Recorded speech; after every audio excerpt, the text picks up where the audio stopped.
अंबाजोगाई येथील SRT government medical कॉलेजच्या विद्यार्थ्यांनी बेमुदत आमरण उपोषण सुरू केले आहे। आपल्या विविध मागण्यासाठी त्यांनी हे उपोषण सुरू केले असून आज मंगळवार दिनांक 27 ऑगस्ट रोजी दुपारी 12 वाजल्यापासून त्यांनी हे उपोषण सुरू केले आहे।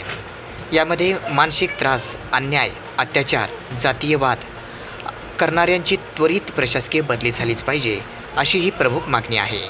त्यानंतर नर्सिंगच्या मुलांना राहण्यासाठी शासकीय वसतिगृहाची व्यवस्था करण्यात यावी। नर्सिंग कॉलेजच्या मुलींना वसतिगृहातून आउट पास सुरू करण्यात यावा।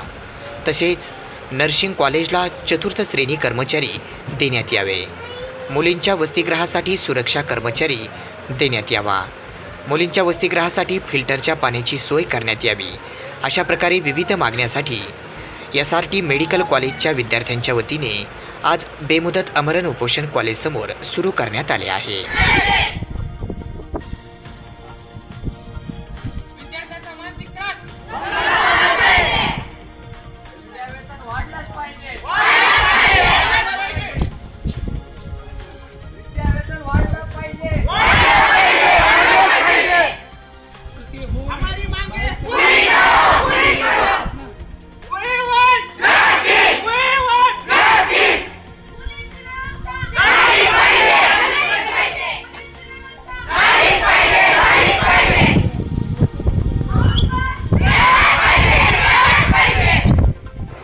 अशा प्रकारे विद्यार्थ्यांनी विविध प्रकारचे निदर्शने करत बेमुदत आमरण उपोषण सुरू केले आहे।